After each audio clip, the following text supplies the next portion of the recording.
কৈলাস স্তরে। পিতা, ছি ছি, কি নিষ্ঠুর কর্ম আমি করেছি সাধন, কিন্তু মাতা তব অঙ্গে কেন এই আঘাত?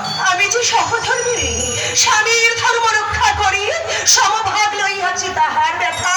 হতভাগ্য, হতভাগ্য, উহ, কি হতভাগ্য আমি! সত্য সত্য তুমি হতভাগ্য।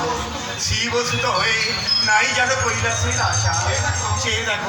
চেয়ে দেখো দানব পতিরে কৈলাসের বিধিভঙ্গ করি, সে তো কবু করে নাই তোমা করে কবি সম্ভাব।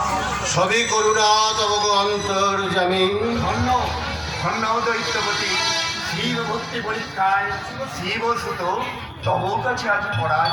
না, পরাজিত নাহি হব। তিষ্ঠ পিতা, তিষ্ঠ মাতা, নিজ হস্তে উৎপাটিত করে দিব বক্ষের সায়ক। ঠিক, ঠিক তোমার কাছ থেকেও আমার শক্তির দম্ভ, শক্তির স্বরূপিণী আমি, মোর কাছে করদিনি শক্তির প্রকাশ। বৎসবান, আজ্ঞা করো মাতা। পারো তুমি তুলে দিতে মহেশ্বর মহেশ্বরীর পক্ষে সায়। পারি মাতা।